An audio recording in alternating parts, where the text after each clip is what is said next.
Right. Hi, Brian. Nice to meet you. It's nice to meet you. Absolutely. Well, I have to start by saying, looking at your CV, I'm completely blown away. You are one of the most prolific academics I've come across. You've published so much, and I think the most intriguing and impressive thing is that you do that across so many different fields. Philosophy, psychology, bioethics, gender studies, medical ethics. I don't know how you do that. But you're quite known for your exploration on the intersection of science and love. And on top of that, you've graduated from three, I think, of the most prestigious universities in the world, Yale, Oxford, and Cambridge. So I'm in awe with the breadth and the depth of your work. Welcome and thank you for coming. Well, thank you for the very flattering introduction. It's nice to get to talk with you. Well, they're all true. Anyway, first of all, I want to ask what fascinated me the most is how much you've done. But I mean, why have you chosen to specialize on certain topics? And to me, they all seem to be rather morally charged areas, love, relationships, something very personal. And then you ties it back to something of broader society issues. And you don't seem to be afraid of going into territories. So then let me just start by asking you about your academic journey and what drives you to explore these fields. It's always a little hard to know why exactly one does the things one does. I mean, I have a just so story that I tell myself, but um, ever since I was young, I was very interested in moral questions, and I think part of that may have been due to the fact that I was raised in a pretty conservative religious family with very strict rules derived from a sort of biblical understanding of morality. I see. And on the one hand, that meant that questions of morality were very salient in my upbringing, and I was always concerned about whether I was doing the right thing or the wrong thing, or whether I would be uh, pleasing to my parents or upsetting my parents, or pleasing to God or upsetting God. But at the same time, I developed a skepticism from a young age about a religious way of thinking about moral questions, at least as being sufficient to give the full answer. And often I would find these contradictions in the biblical text that we were reading or between what the pastor was saying and what seemed intuitively right to me. And so as I started to develop my own moral sense of things and realized that sometimes I would come to a conclusion that was different to whatever it was that we were being taught in church, this really did lead to a bit of a crisis where I thought, well, I need to know what is the basis for right and wrong. And if it isn't just a matter of deriving it from some biblical text, then there's got to be some other grounds for Yeah. deciding how we should behave. What does a good life look like? And so pursuing that question, I guess, has been my one of my the main drivers of my life ever since then. When I went to university is the first time I really encountered philosophy as a discipline. And I remember from the earliest days of the course, we were asking questions like, does God exist? And how would we even know? And what is the nature of the good? And how do we tell what's right and wrong? And what's the nature of reality? And so these sorts of questions really fascinated me. And suddenly there was a language that I could use to try to explore them in a rigorous way through this discipline of philosophy. Um, and things have charted an interesting course since then, and I've touched on a whole bunch of different topics. But I think it's that same underlying curiosity and a desire to think rigorously about questions of right and wrong that's been with me for probably most of my life. Mm. Yes, it started with something so personal and your quest to find truth from for yourself rather than just receiving something that's handed down. Yeah. Mm. And I'm also quite aware of your transition from art to philosophy. I think on YouTube we can find clips of you singing. Um, Yes, that's right. and I think you had the background in theatre. Do you think your interest of past and endeavors have informed your work today and has given you a unique angle too? Well, that's interesting. So it wasn't exactly a transition from theater to philosophy in so much as I was doing both in parallel for a long time, and then Mm. I eventually had to pick one thing and go with it. So for 10 or so years, I had a professional theater career alongside of going back to school and doing a master's degree and starting to publish in bioethics and these sorts of things. I was doing these things more or less at the same time. And that became exhausting. And so by the time I turned 30, I eventually realized that I just couldn't keep up this dual life trying to, I was living in different countries and I was traveling around doing theater and doing bioethics and so forth, going back to do degrees, trying to keep up with my coursework. And eventually I decided I was going to commit to the academic strand of things. And I started a PhD when I was 30. But I really miss the world of theater and performance. And I've sometimes wondered whether these are just two different things I'm interested in. On the one hand, I have these artistic interests, and on the other hand, I'm interested in philosophy and science and so forth. And there's nothing more to be said about it. Other times, I think that maybe they're connected on some deeper level. I think part of what theater is about is exploring the human condition. It does it in a different way than through using propositional logic and citing evidence for certain claims and so forth. You show rather than you tell. You invite the audience to go on a journey with you in a different modality than you would if you were writing a philosophy paper. But a lot of the questions are quite similar, I think. Often you see moral dilemmas play out on stage where part of what's gripping is uncertainty about right and wrong. Um, Often it has to do with the complexity of relationships and so forth. So in some ways, my interest in theater is probably rooted in some similar types of impulses as my interest in philosophy. Mm. I think it makes a lot of sense. And although you are not sure about how they linked on a deeper level, I'm sure it gives you a more triangulated and dynamic perspective, which comes across in your work. Well, certainly And different communities. I remember when I used to go work in the theater, and the fact that I also had a life in academia was always seen as this curiosity, and vice versa. I'd be at an academic conference and people would hear that I was also an actor, and that would be an interesting point of conversation. But I really, different parts of me come out in those different environments, and I always liked the fact that I wasn't solely confined to one way of relating to people or to the world. That there's these uh, different communities and different kind of ways of being, and I find value in the plurality of ways of going about things. mm, I encourage more people to do that. I think it helps us explore untapped territories inside of us and holistically make us more whole. Yeah, Mm. Well, one of your most, how should I put it, prominent, famous, you're known for your work on love and addiction. And if you're not already sick of talking about it, I would love to go there with you. sure. And so previously I did talk to different experts on topics such as love, limerence, mental health, and the crossover. You talk a lot about love and addiction. Yeah, in your view, does love cross the line into addiction? So when does love cross the line into addiction? Or is it actually in itself an addiction? How can we distinguish deep, passionate love versus unhealthy attachment that erodes autonomy and well-being? Well, unsurprisingly, there are differences of opinion about this, Yeah, and partly it has to do with disagreements about what love is, and on the yeah. other hand, it has to do with disagreements about what addiction is. Let me just start by talking about addiction. I would say that, broadly speaking, there are at least a couple of schools of thought about what addiction is all about. Some neuroscientists have the view that addiction has to do with highly abnormal brain functioning or substances which hijack the brain's reward mechanisms and lead to uh, kind of cravings that are outside the range of what we experience with respect to other normal substances like food or sex or whatever. Other people and some philosophical accounts of addiction uh, lean more in this way, and it suggests that addiction is something that can follow from any rewarding activity that's sort of taken to its extreme.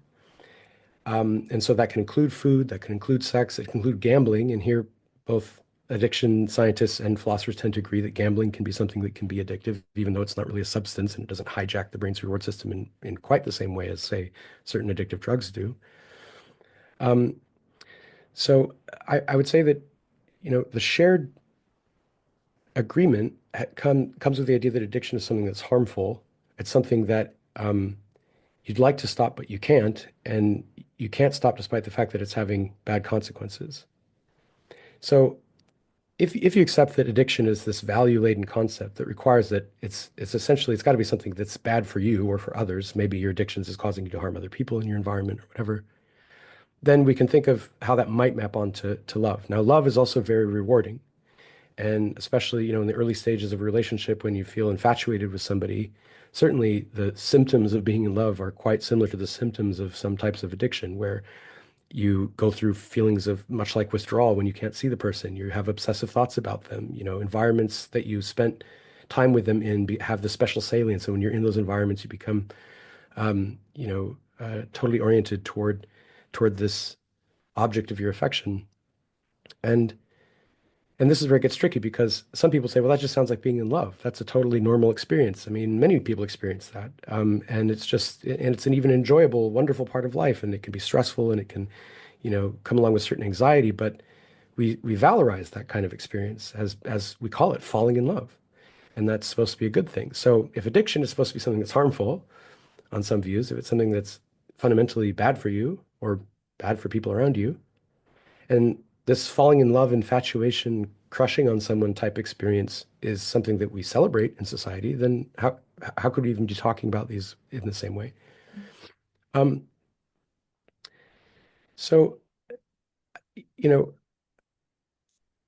it's hard to know whether we should resolve this debate. I think that there's some truth in the different attitudes that people bring toward this discussion. So one is that this feeling of passionately falling in love with someone has not always been socially celebrated. And when we think of, take the story of Romeo and Juliet, these star-crossed lovers who have this passionate intensity toward one another, that was certainly not looked favorably upon by their families. And if you think about marriages in many societies and historically being the sort of thing that was like an economic institution or a political institution meant to bring people together for pragmatic purposes, falling in love with someone was sort of could potentially be in conflict with that. You might fall in love with quote unquote the wrong person, for example, not the person that your parents or your families wanted to set you up with. So this kind of passionate yearning for somebody is not always seen as a good thing, although it's celebrated in romantic poetry and in contemporary Western culture, it's celebrated. Um, so I guess that shows that whether it's harmful can be kind of contingent on historical and social attitudes. Mm. Well, there's more to say, but I don't know. That's just to lay out some of the disagreement Yeah. around what love is and what addiction is. Well, let's hone it in a little bit. Like I said, I've done one episode on this phenomenon called limerence. Mm, It's a word that has got a surge of attention on spaces like social media. It's usually framed as a pathological state of obsession. Do you have any thoughts on this trend? Do you think this focus on limerence may risk us pathologizing normal human experience, or do you think it is actually a problem and it does cross over to something more toxic and addictive?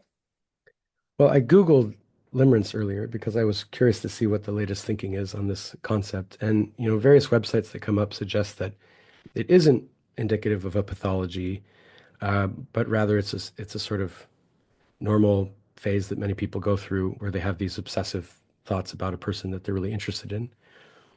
On the other hand, it sounds like in the community forums that you've been looking at, some people really think of it as potentially more pathological, something that we should be worried about. And so I guess, as with many things, there's a range of attitudes about limerence. Some I people see it think as very, normal, some people see it as, pathological or extreme. yeah, I think from speaking to people who actually struggle with it themselves, very few enjoy it. They don't usually find it something enjoyable. Yeah. So, I mean, let's say more about what limerence is. Why don't you share your kind of understanding of what limerence basically involves, what it Ooh. consists in, and then we'll know we're on the same page. Ah, okay. Well, I don't actually have an official definition in front of me. I would probably be thinking about people I actually talk to that actually do consulting with me and their experience. I think they feel taken over. They Hmm. feel like they have got loss of identity. They feel that they don't exist unless there is an external mirror, and that usually is a projection. They completely projected the part of their identity onto something outside of themselves. Hmm. And so I think the last time I personally experienced it was probably so long ago when I was a teenager. And so my mood becomes completely dependent on, say, how much attention I get from that person, an Hmm. interaction. It's a very absorbing, compulsive, obsessive quality to it. Yeah.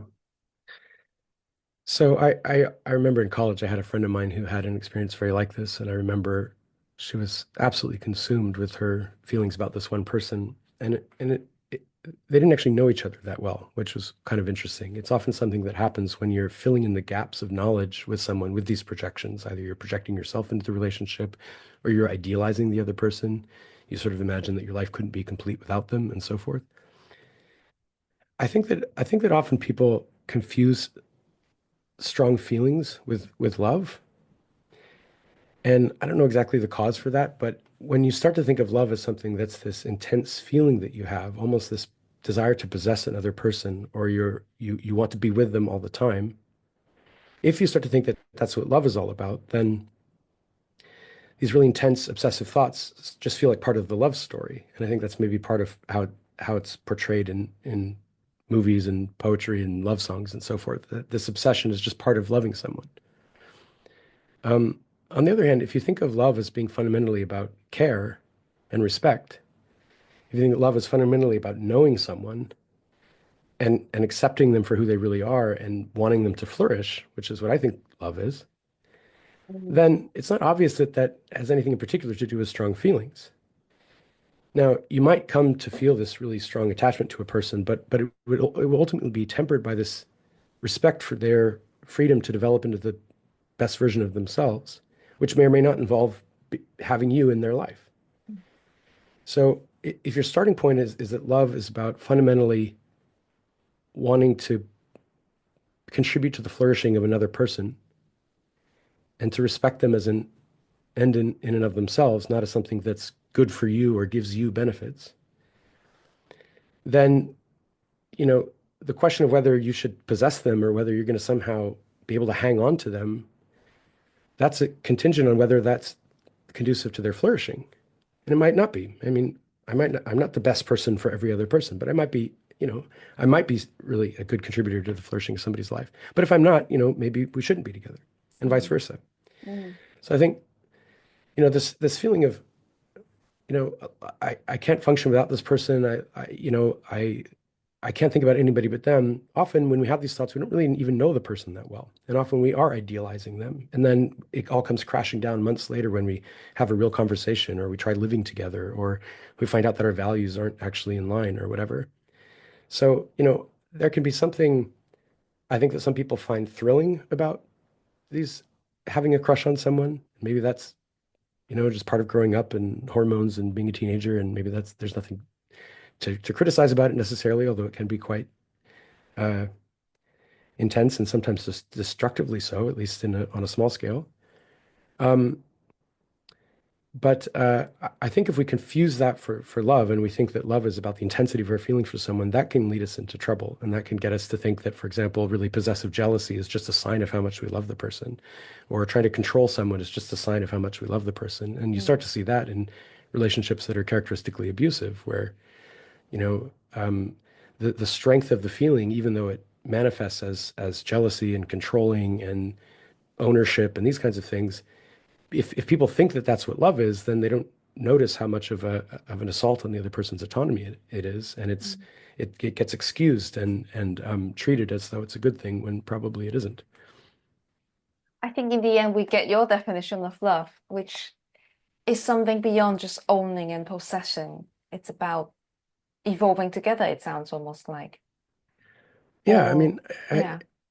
there's know how people talk about love is something that changes over time, and different cultures use the word differently and use it to refer to different types of things. There's scientific theories of love, there's philosophical theories of love.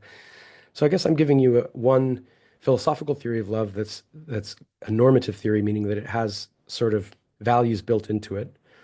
It's not just describing how people use the word, it's saying this is how we should use the word. And I'm just sympathetic to views like this. So I'm inspired by some views like Bell Hooks is a black Mm. feminist author who has a very prescriptive view of love according to which it's incompatible with certain types of abuse. And and therefore, when people say, well, these cliches of he only hits me because he loves me or something like that, what that reflects is this normalization of abuse, where we sort of think that the strong feeling is just enough, and as long as the person really, really wants you, then maybe you excuse certain types of misbehavior. But I agree with Hooks, and I agree with some other philosophers who say that we should advocate for a view of love according to which it's something that is rooted fundamentally in care and respect. And that can be love of friends. I mean, I think friendship is essentially rooted around care. It can be love of a romantic partner, love of family. When we use love in this normative sense, we're referring to something that is intrinsically good because it's rooted around care and respect of the other person, which are, some of the deepest human values that we can and should foster. Mm, mm. Do you believe a history of trauma, especially childhood trauma, makes someone more prone to love addiction or patterns of unhealthy attachment?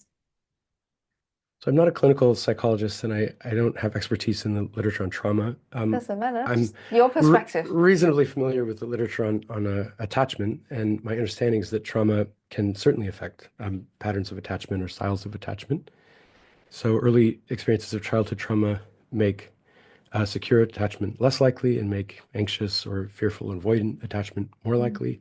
mm, Um, And attachment is definitely related to how we think of love as well. So when you try to approach love from a scientific perspective, people will often draw on attachment theory as a reasonably well supported body of scientific literature that can make sense of the variance in certain types of human relationships. Um, and so it seems to provide a good grounding for understanding different relationship types and the kind of love that you develop with a person if you have a secure attachment to them qualitatively and in terms of the causes and consequences is going to be quite different from the sort of love that you develop with a person if you're constantly anxiously attached or if you're, even avoidantly attached and you don't even really want to get into certain types of intimate relationships because you're trying to protect yourself, for example. So, yeah, I think attachment can be influenced by trauma and it can also affect the type of love that we can build with someone.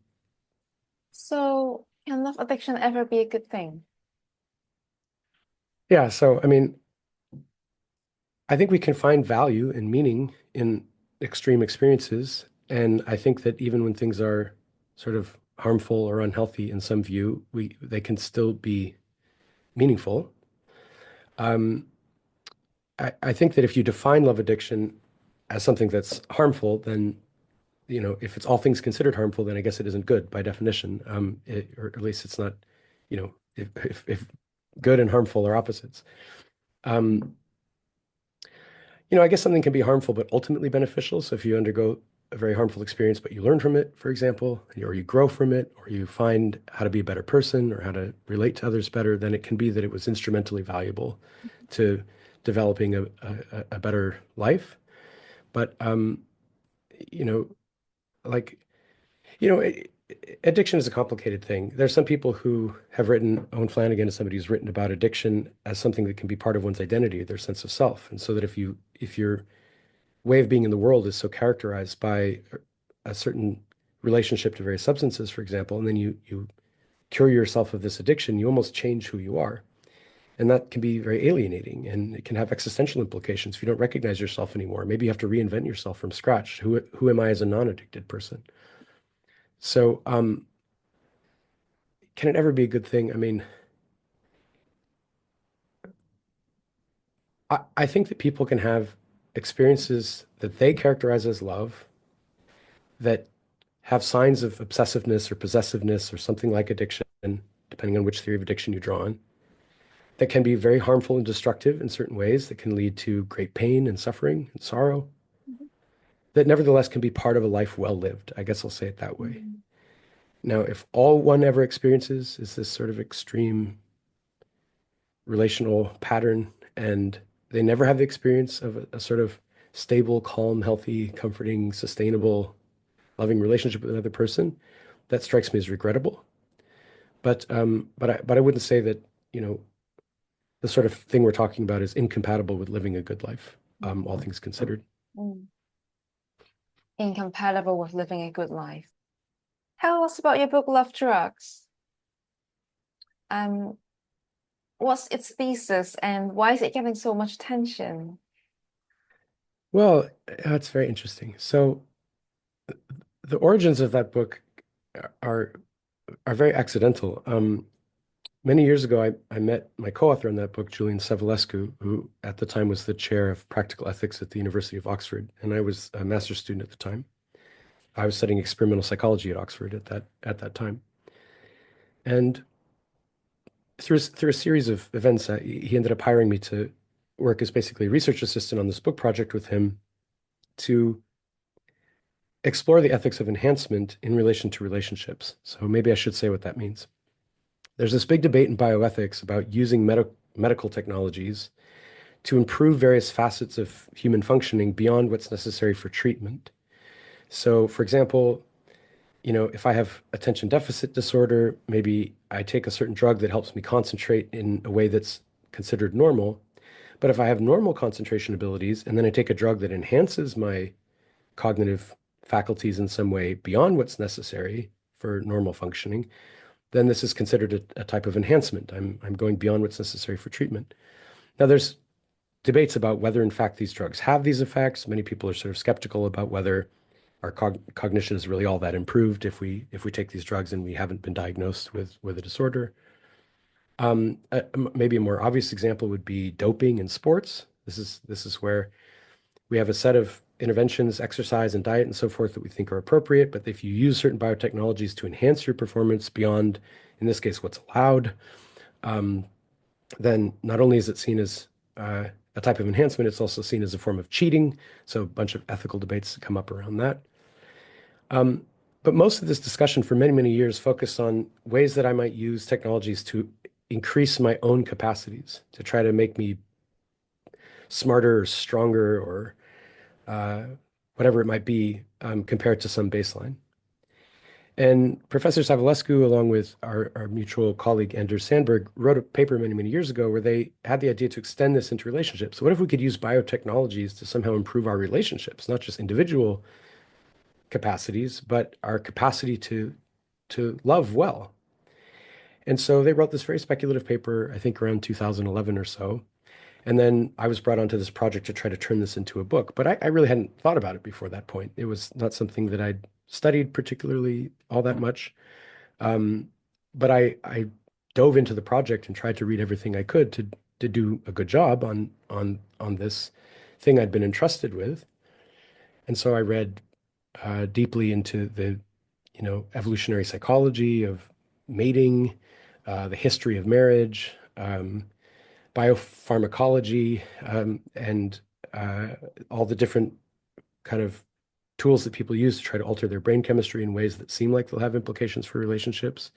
So that got me learning about the use of MDMA or ecstasy in the 1980s as an aid to couples counseling. So this very strong mind-altering substance that was explicitly used to try to help some people improve their relationships, partly through resolving traumas that were impairing their relationships. And tried to bring all this together into one volume, which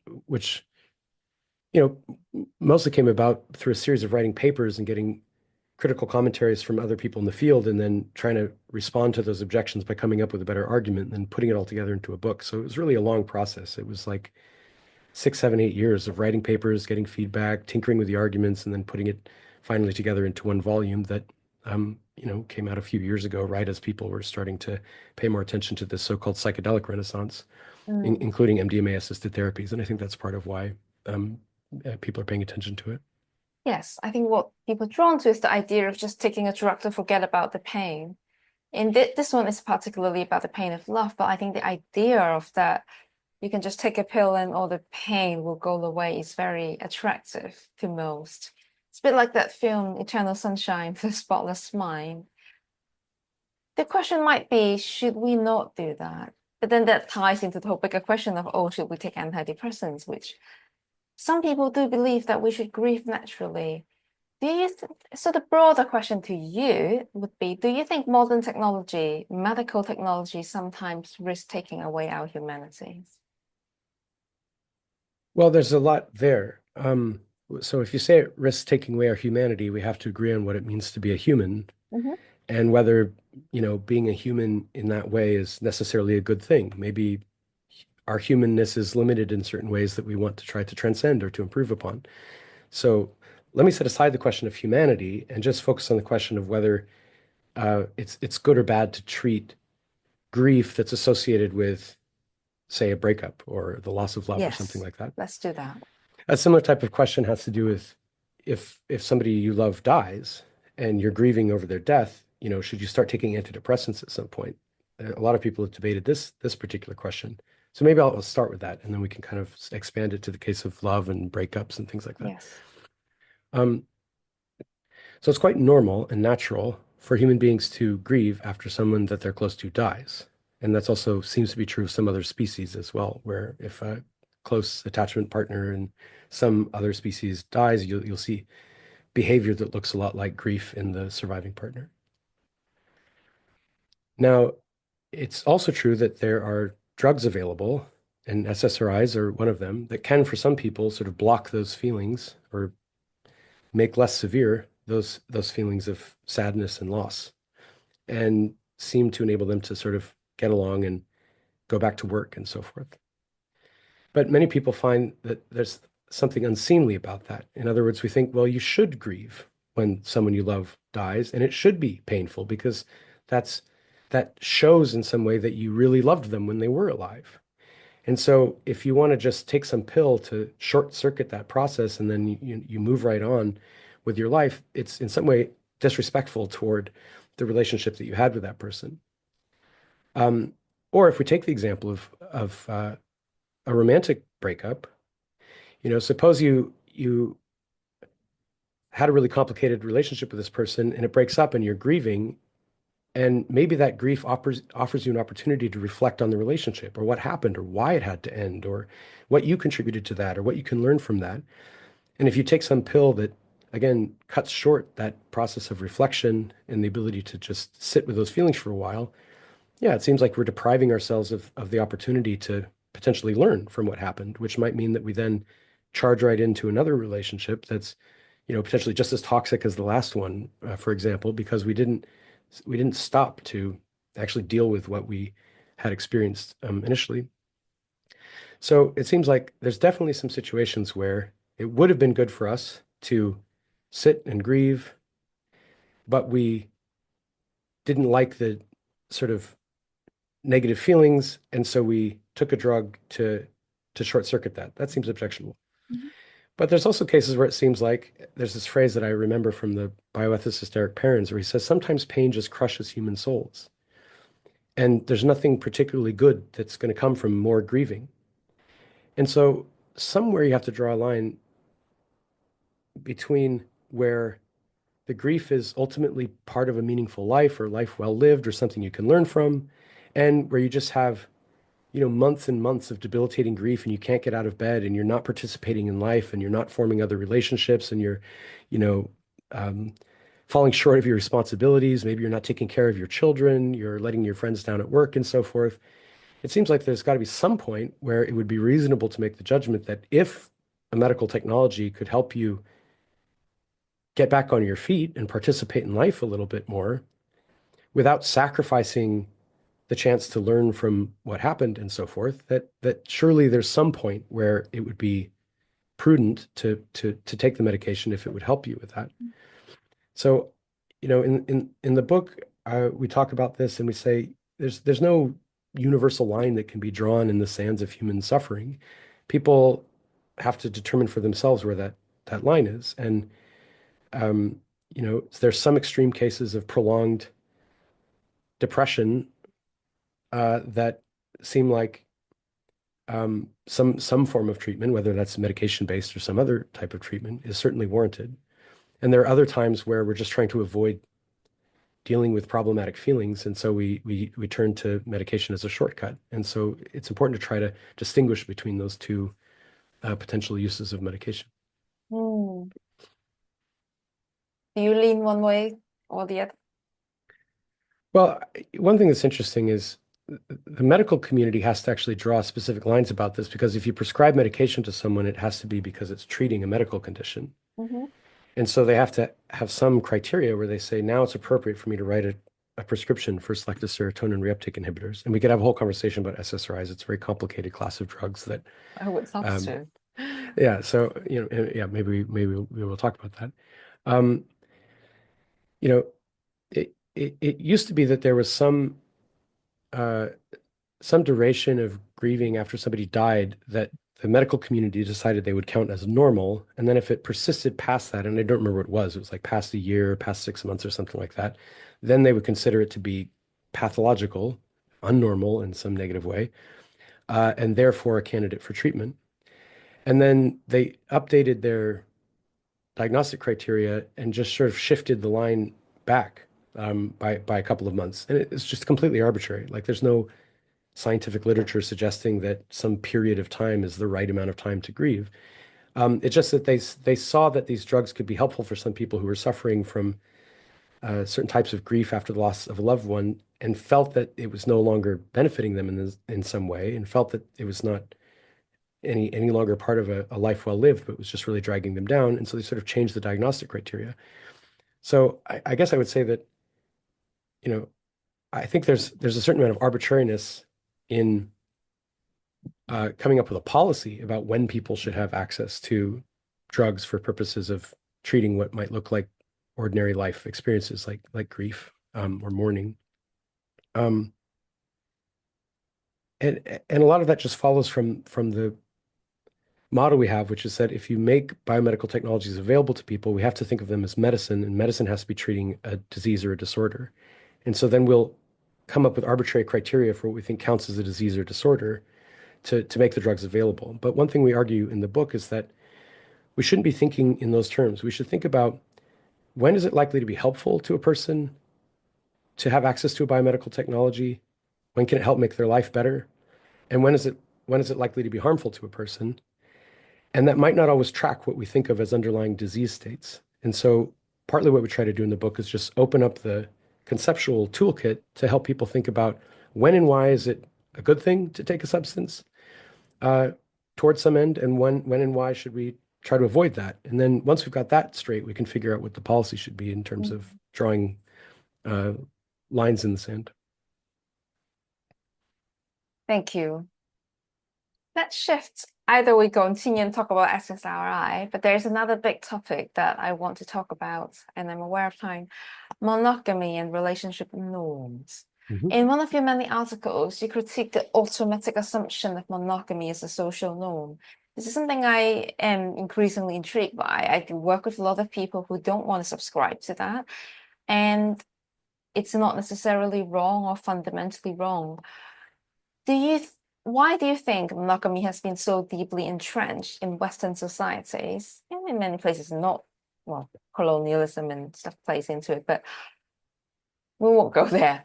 What would make it to shift the cultural default to a more open and reflective approach, if that's what you think is better? What do you think about it? The norm itself, why is it there? Is it a good thing? I know it's not binary like that, but what do you think of it in general? Well, there's different theories about how monogamous marriage became the default expectation within Western societies as the ideal to which everyone should be striving. I was recently rereading Friedrich Engels on this, of Marx's collaborator, and he has this famous essay about his view of the origins of monogamy having to do with the rise of capitalism and its relationship to patriarchy, whereby monogamous marriages are essentially an instrument that men use to ensure their paternity, and so that they can pass down their inheritance and their private property to their male heirs. And so if you have a patriarchal capitalist society, it's in the interest of men to ensure sexual exclusivity, at least of their wives. And then often these other mechanisms would be in place for men to also have sexual relationships outside of the marriage, often through prostitution or affairs, while still stigmatizing women's extramarital sexual activity.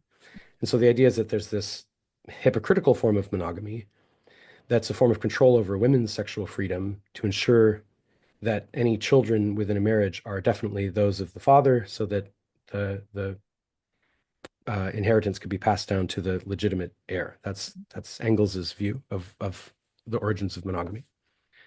Um, Now, there's there's more symmetrical forms of monogamy. If there are two people who really believe that they would like to um, engage exclusively with one another in terms of sexuality or certain forms of emotional intimacy, sometimes is included in monogamy, and they both sort of willingly agree to that with the idea that it's something that will help both of them have a better life. I don't see that there's anything wrong with that.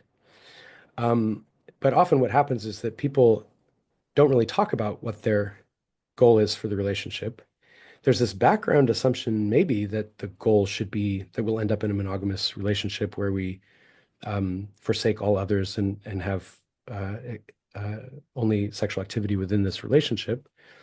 But people don't really talk about it, and they don't confirm that that's actually what they want or what's best for them or what's best for both of them. And so sometimes what we have is people drift into something that's this expectation of monogamy, but then they discover that that's not what they want, or it's not what their partner wants. But there's so much shame and they can't really talk about it. And so you end up getting people cheating on each other, and then there's lies and deception and so forth. And this can be very destructive to relationships. So a modest view is just that when people are getting into a relationship, it would be good for them to discuss explicitly what kind of relationship they think that they're getting into, just so that there's, um, mutual understanding. Um, and I don't think it's a one size fits all thing. I think, some people are oriented toward uh, having one main partner with whom they share a bunch of experiences and have an exclusive sexual relationship. And I think for some people that could be consistent with their flourishing. There are other people who there's various measures in psychology, and there's one of them assesses something called sociosexuality. There are people who score very high on this measure of sociosexuality, and it just suggests that they're sort of more intrinsically oriented toward a desire to have more than one sexual partner or to be romantically involved with more than one person. And it might be that for people who are sort of oriented that way, finding a community within which they can practice a non-monogamous relationship in an ethical way would be best for them and for their partners if they're similarly oriented. So it's kind of a boring answer. It's that, you know, people should try to engage in the relationships which really are best for them. And I don't think we should assume that a monogamous relationship is necessarily best for everyone. And I think it would make sense to have a culture where we could make room for different types and ways of pursuing relationships so that people could find out what's the relationship that works best for them. Now, it isn't an exactly perfect analogy, but just think of the fact that some people are gay in the sense that they're intrinsically oriented and attracted toward people of the same sex or gender. Other people are not.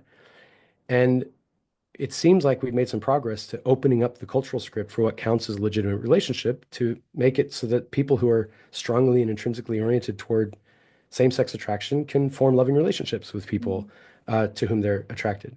Similarly, in the same way that people vary in their sexual orientation, people vary in their relational orientation, in whether they'd be more likely to be happy in a monogamous relationship or a non-monogamous relationship. But because the culture is so hegemonically focused around monogamous relationships, and that's held up as the ideal, we don't really have a lot of examples in the culture of what a healthy ethical non-monogamous relationship would even look like. And so it's very, very much harder for people who find that that's how they're oriented to even know how to proceed or how to talk about it or how to share their desires with other people or how to find communities within which those kinds of desires are seen as okay rather than as simply a failure to be monogamous, which is how I think polyamory and other types of non-monogamous relationships are still commonly seen in some discourses.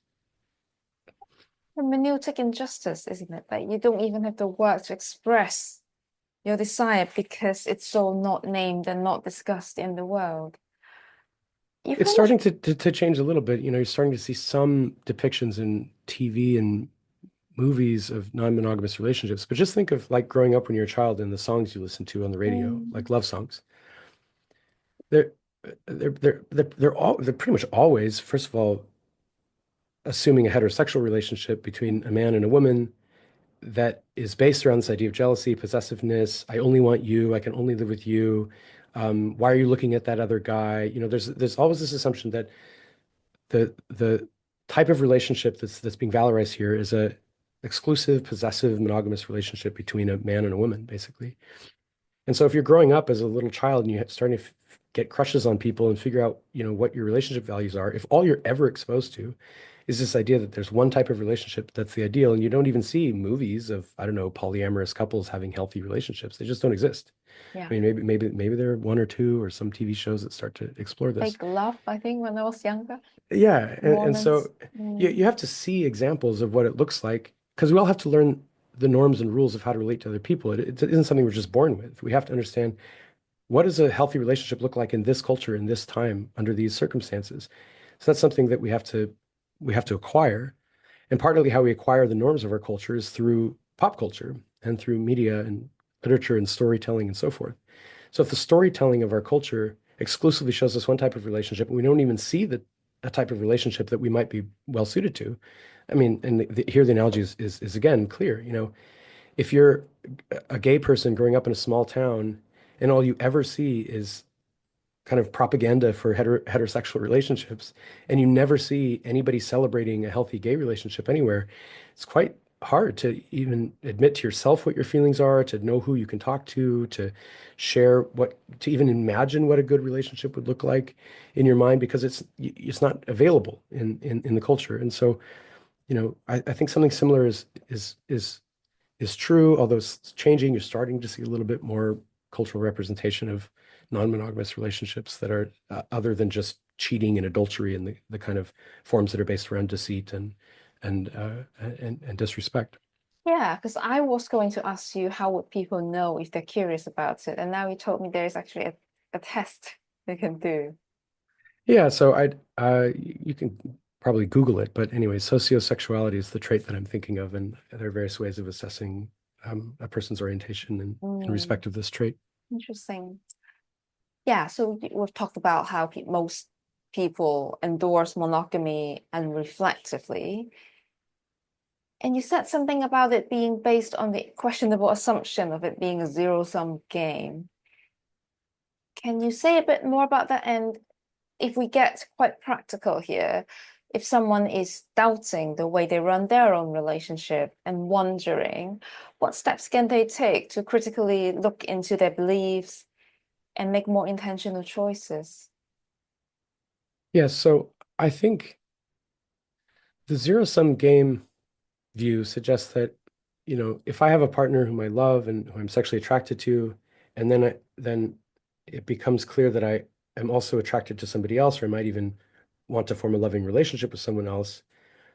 Currently, many people think, well, either that means you don't love the first person enough, or you don't love them fully, or that means that your love will somehow be divided.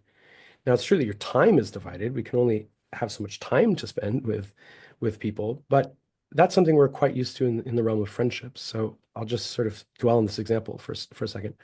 Suppose you have a best friend whom you really love dearly, and love is the right word to describe it. Maybe you don't have an intimate sexual relationship with them, but you passionately love this dear friend of yours. And then, through some other context, through work or through some social activity, you come to get to know some other person who also becomes a friend over time and supposed to become a really, really dear friend. I think many of us are familiar with the experience of having multiple very close friends, people that we love dearly, whom we trust, who we confide in. And, these people are different. Maybe they know each other, maybe we're part of a friend group, but maybe we know them from different walks of life or different periods of life, or when we lived in a different town or had a different job or something like that. And in those cases, most people, I think, can see that it's certainly possible to love more than one person. Or take the example of having children. You have your first child, you love them more than anything in the world. Then you have your second child. It's not like you now love your first child less because you have come to love the second child. So this is just to push back against the idea that love is a zero-sum game. We're certainly capable of having deep love for more than one person, as in the case of when we have more than one child, as in the case of when we have more than one dear friend.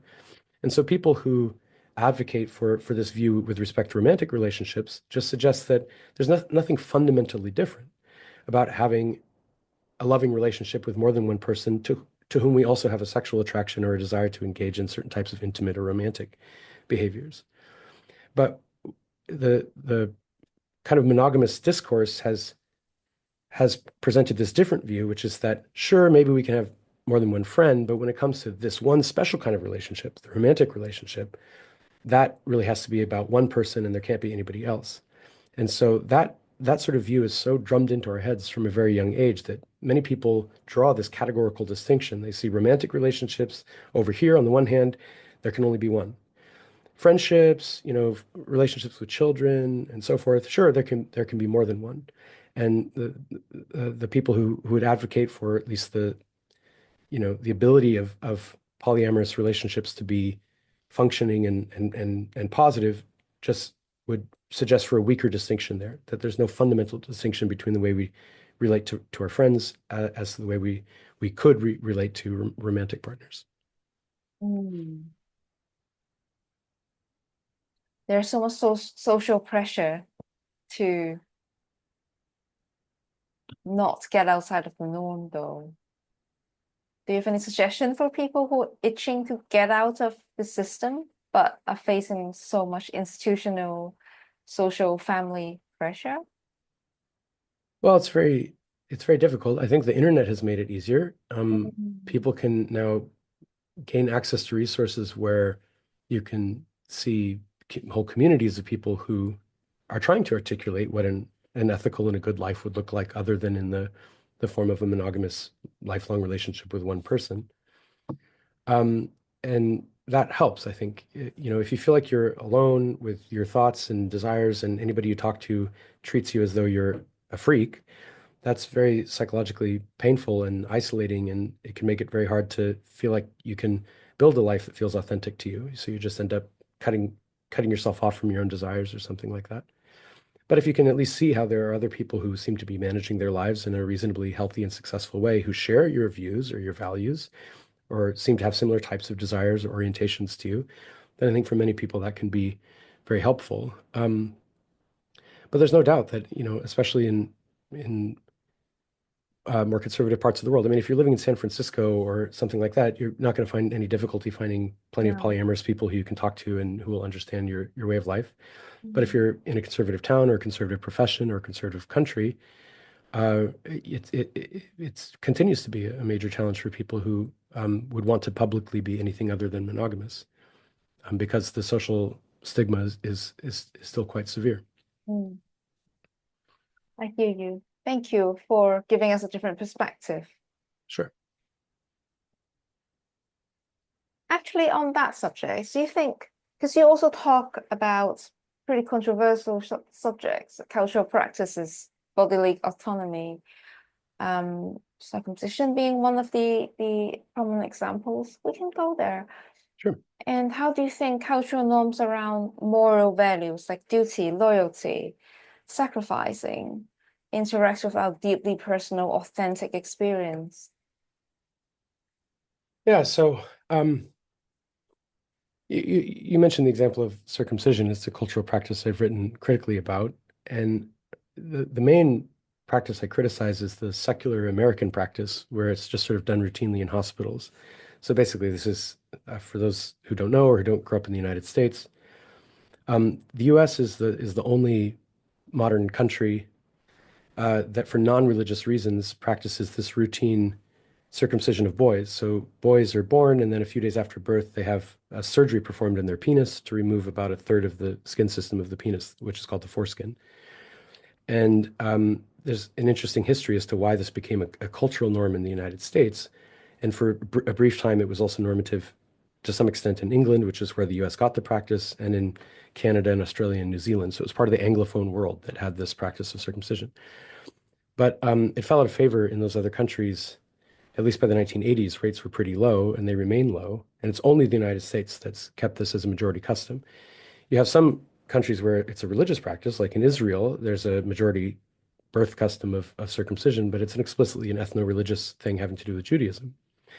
So what I mostly criticize is not the religious practice of circumcision, but this sort of quasi-medicalized cultural custom that doesn't particularly have any deep spiritual meaning for anybody. It's just done out of habit, and I argue that it's a bad habit. It's something that we should be very critical of because I think people have a right to their bodies. And so, if someone's going to remove a part of my body, either they have to have my consent or there has to be a medical emergency. Like I'm going to die if they don't do it. But if the idea is that it's okay to just routinely remove parts of people's genitals because they're boys in our culture, so we don't routinely remove parts of girls' genitals in the United States, although some cultures do. Um, that seems to me to cut against the deepest moral commitments we have as a society, which is that we ought to have some sovereignty over our own embodiment. And this has to do with deep views we have around sexual assault, for example. We think that even touching somebody's sexual anatomy without their consent can be a gross violation of their right to make certain decisions for themselves. So if we think that it's okay to also just cut off part of a person's body when they're not even in a position to defend themselves, we better have a very good reason. And the reasons that are given in the United States are not good reasons. They're like, oh, well, maybe it will, maybe it's cleaner or something like that, as though boys can't wash their genitals. Or, oh, maybe it will reduce the risk of a urinary tract infection, as though girls don't get UTIs 8 to 10 times more frequently than boys do. And what do we do if you get a UTI? You treat it. You don't perform genital surgery. Mm. So the excuses in US culture are so pale in comparison to what would be required to morally justify non-consensually cutting off part of somebody's body. That's my view. Now, what do you do when it comes to the religious case, where it actually is deeply embedded within, you know, people's spiritual values and their sense of connection to their ancestors and so forth? And this is not the like 99% of circumcisions in the U.S. don't fit this description. But if you're talking about circumcision within Judaism or in some Muslim cultures, where it's seen as part of the religious identity of the community, then at the very least the conversation gets morally complicated. It's not, in my view, it's not complicated in the American sense. It's very wrong to perform circumcision on a newborn child for trivial reasons to do with your conception of cultural normality or hygiene or something like that. So I would be very happy to talk about that, and that's where I actually spend most of my time making my arguments because it's Mm. it's this major moral wrong that's very widespread and that's highly normalized in American culture. So people don't even realize that it's wrong. So that's why I've Mm. kind of been chomping at this bit for so many years. The religious case is difficult. I think the same reasons apply. I think that even within religious communities, even within Judaism, for example, there are strong traditions of respect for the body and not violating the integrity of the body. And then there's this one big carve out for circumcision because it's seen as God's will. And basically, if that's what God commands, then it's up to God whether boys get to keep that part of their body. But otherwise, actually, Judaism is very negative on body modification and piercing and tattooing and so forth, with this idea that there's something sacred about the intactness of the body. So I think that even within religious traditions, I was talking to a Turkish colleague the other day who's describing the laws in Turkey, where there's a Muslim tradition of circumcision, again for boys and not for girls. And there, it's the rates are very high. It must be over 95% of boys are circumcised in Turkey. But when you look at the law with respect to bodily integrity, it presents the same tension here. It talks about, you know, surgeries must only be performed when medically necessary, and autonomy and consent are seen as core values within Turkish society. So it's not like there's some unrecognizable alternative moral universe in Turkey where somehow bodily integrity doesn't count. It's like people have a sense that people have a right to their bodies. But then there's this big exception when it comes to certain rituals, and particularly in the case of circumcision for boys, it's that, yeah, everybody has a right to their bodies except for this part of their penis when they're not in a position to defend themselves against this. So it's typically done to children who don't really have an ability to say no. And so there's a tension even within cultures that practice Mm. circumcision, where it's often something that's morally debated within those communities. And I'm not Jewish and I'm not Muslim, and so I don't have a prescription for how Jews and Muslims should conduct their cultural practices. But I do have Jewish and Muslim friends who are critical of circumcision. And I'm proud of the efforts that they take within their own communities to try to, you know, bring to light these alternative values about bodily sovereignty and to argue that there are resources within these religious communities that can recognize those values and question whether certain practices definitely have to continue in the way that they have in the past.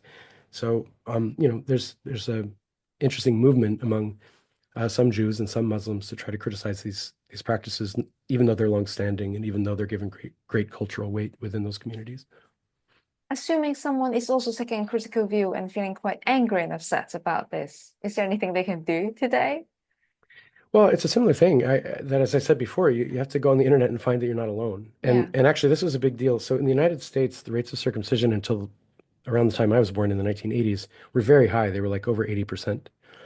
And in the UK, they were also reasonably high, although they never got that high. And people have to realize that circumcision, because it's a surgery, it carries risks. And so even if the absolute risk is relatively low of something really bad happening, if you perform a million circumcisions a year, which is at least in the US, there's at least a million a year, some proportion of those are going to involve very serious problems, like removing too much skin so that you can't accommodate an erection later in life, gouging out part of the head of the penis, causing nerve damage. There's all sorts of issues that can arise, even if they aren't quote unquote very common. And so what you'll find is that then, there are quite a few men who have, serious problems. Then there are others who just learn that circumcision isn't normal in other countries. Like they go to Europe or something and they find out, oh, this isn't done here. And then they do some research and they go, wait, why is it done in the US? And European doctors don't think this is healthy or necessary. And so they have this change of perspective. And then they actually feel quite upset, like you suggest, where they say, wait, like literally a doctor, someone whose job is to protect my health and well-being, somehow was authorized by my parents to cut off part of the most private part of my body. I mean, pretty much every culture teaches that the genitals are private and intimate without my consent. And now I'm just permanently missing this part of my genitals. Mm. And some people shrug that off, but other people that becomes like an obsessive preoccupation. They feel so violated by what happened that they can hardly think of something else. And up until the 1980s, before people had common access to the internet, this was often just a privately experienced inner tragedy that many men had. But there began to be chat groups and online movements and things starting to form. And so I think that for many people who have this experience, it's now at least they know they're not alone. They know that there are many people who feel quite upset about what happened. And for some of them, it continues to be a tragedy. For others of them, they try to harness that feeling of grief and loss into trying to change the practice for the next generation. So they engage in activist activities to try to um, raise consciousness about reasons not to perform the surgery. And so that's one way that I know that some men have tried to deal with this is to try to, you know, deal with their own grief as best as they can, but then to try to advocate for changes so that the next generation of children can be spared. And I guess that's how we can channel a lot of things we feel passionate about. Although it might be too late for ourselves, we do things to help the next generation. Yeah, I think that's right. Mm. Now, final topic, perhaps science and philosophy. And I'm not sure about Okay, let me ask you a very broad question and you can take it wherever you go. What's your That's thoughts on AI? Because obviously that's the thing that's changing things very rapidly now in 2025. Um, I don't know. There's so much about the ineffable, mysterious aspects of human experience in literature, philosophy, and theater. I know you don't see them as dichotomies, but somehow science is influencing how we experience and understand emotions and relationships too. And particularly AI. AI is not science, but anyway, I'm throwing a lot out there. But final topic, you take it wherever you want. yeah. So I mean, I don't see science and creativity as being dichotomous, as you mentioned, and that's Yeah. certainly manifested in my own life, having been an actor for a long time and also being a cognitive scientist professionally. There's this old quote that comes from Richard Feynman, who's a physicist. I don't remember where it comes from exactly, but he tells the story of this poet friend of his who says, I as a poet can really appreciate the beauty of a flower, but you as a physicist, you just use your scientific mind and you tear it apart and you break it down into these, molecules and you can't appreciate the beauty of a flower. And Feynman says, look, I may not be a poet, but just as a person, I think I can appreciate the beauty of a flower just like you do. I look at it and I'm beholden with certain feelings and so forth. But he says, as a scientist, I can just relate to the flower in more ways. I have more conceptual tools to try to see it at a different level. I have a theory about why it is that the flower probably also is beautiful to bees, for example, because bees are drawn to flowers. Maybe bees have an aesthetic sense, for example, that's developed through evolutionary processes that makes it so that flowers are aesthetically appealing to them in a way that then causes them to, engage in the process of pollination and so forth. And so I think science can give us conceptual tools to look at the world in different ways. And then we find now different dimensions along which we might find something of beauty or value or worth writing about. some of the romantic poets were very interested in science and would attend scientific lectures and so forth and write about the latest findings. So I really don't see any contradiction at all between, having an aesthetic appreciation of the world and also being motivated to learn about it scientifically. Um, with respect to AI, I have lots of thoughts. I've been writing a bunch of papers about AI with colleagues lately. Okay. And yeah, I mean, so soon after ChatGPT came out, my housemate, Sebastian Parz-Daman, who's also a philosopher and a bioethicist, and he and I were living together at the time, and decided to run some experiments where we took a model, a sort of base model from ChatGPT, and then we fine-tuned it on our own past publications. Ah, So we basically created a little digital twin of our scholarly selves. And then, no. yeah, so this was really Seb's idea. I have to hand it to him. And the way you do it basically is you put in the title and the abstract of a paper you've written, and then as the prompt, and then as the completion, you put in the rest of the paper. And so in my case, I have more than 100 papers. I don't remember how many we used to train the model, but what you do is over time, the model then learns the relationship between an abstract expression of an idea as you articulate it, and then how you would flesh out that idea in concrete detail over the length of an essay. And so the final step then is once you've trained the model to learn that, you can put in the title and the abstract of a new paper that you haven't yet written. Uh, I mean, you've written the title and the abstract, but not the paper. And then you press complete, and it will just generate a draft of a paper in your voice using your reasons and drawing on the types of, learnings that you've done over the past decade and that's embedded in your previous work. And, you can generate a draft of a paper in, 30 seconds or something like that. So even if you don't like the first draft, you can just generate a second draft by pressing the button again. And then, maybe you sift through the 10 drafts and you decide which one you like. And so this process that would have taken, months and months to come up with a decent first draft of an idea based on just an abstract of the idea can be rapidly moved forward. And we found this very troubling that it was so easy to do this because we're What's used the to, point of universities and academia anymore? well, exactly. So, if you think that the point of universities is just to generate essays, then you think, well, great, large language models make that easier. You just push a button and you generate an essay. Now, I have to say, some of these essays were not of great quality when we tried our little machine. But if you press the button enough times, you can get a draft that's a pretty good draft. And sometimes the draft even has ideas in it that you wouldn't have thought of and that are quite interesting. And in any of these cases, you would have to go and carefully edit it and engage in more work to try to polish it up and so forth. But we were so startled and disturbed by this prospect that we then wrote an essay about the ethics of using large language models to generate essays. So we didn't actually generate this essay. We hand wrote this essay, or I don't know, we typed it out on our keyboards because we really weren't sure about the ethics of it. And so there's now a whole side literature that's developed from this paper we wrote asking about the ethics of using personalized large language models to try to generate new works, whether written works, as in scholarship, or even works of art.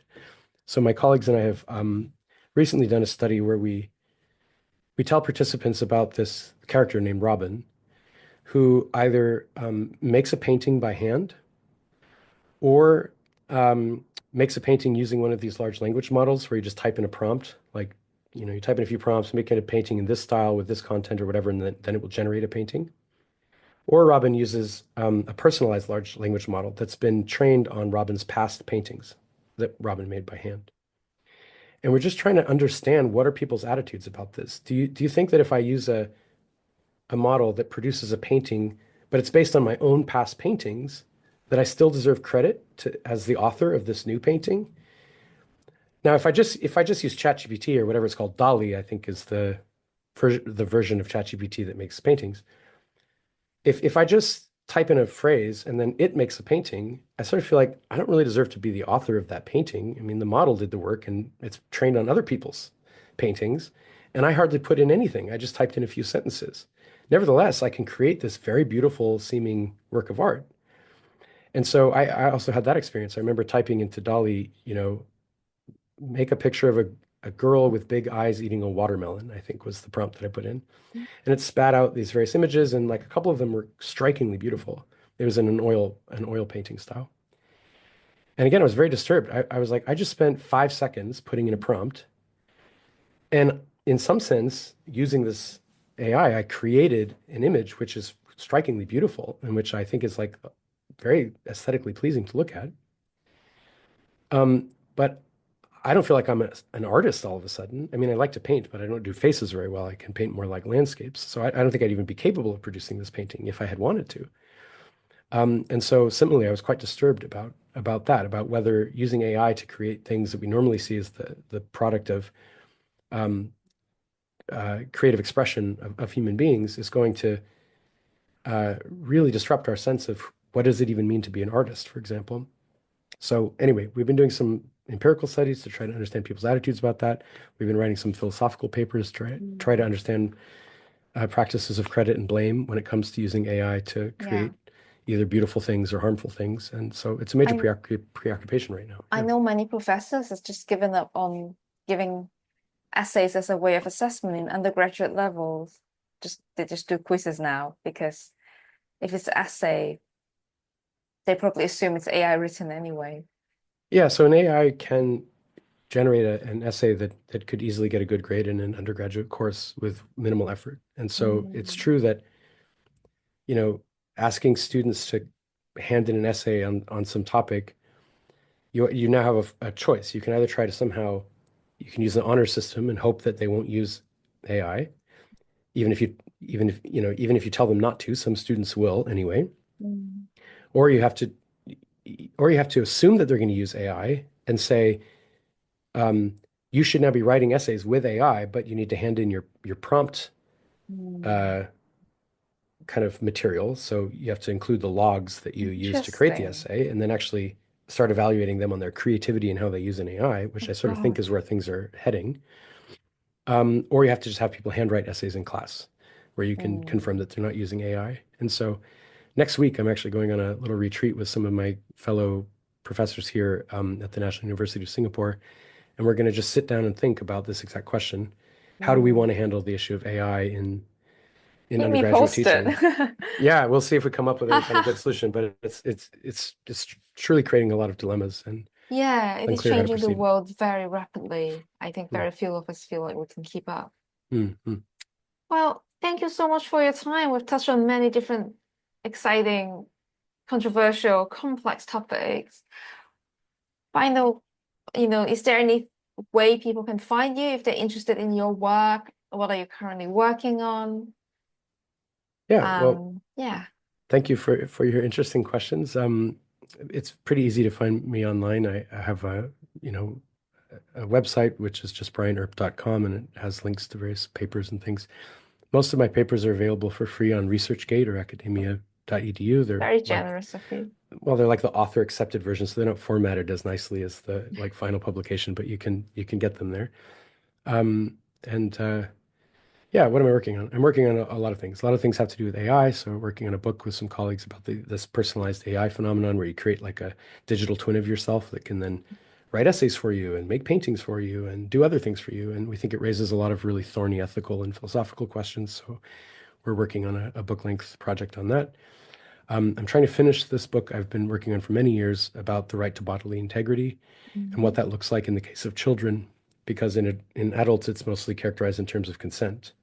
Like if I intrude into your bodily sphere without your consent, I've violated your right to bodily integrity. But, a 2-year-old can't consent. They can't give morally valid consent. So what is their right to bodily integrity consist in? I'm working on a book on that topic for many years, and I hope to finish that Mm. pretty soon. Mm. And yeah, otherwise people can just reach out on email if they want to get a hold of me. Good. Well, thank you so much for your time today. Thanks for your questions. No problem. I'll let you know once this is released. Okay, that's great. Yeah.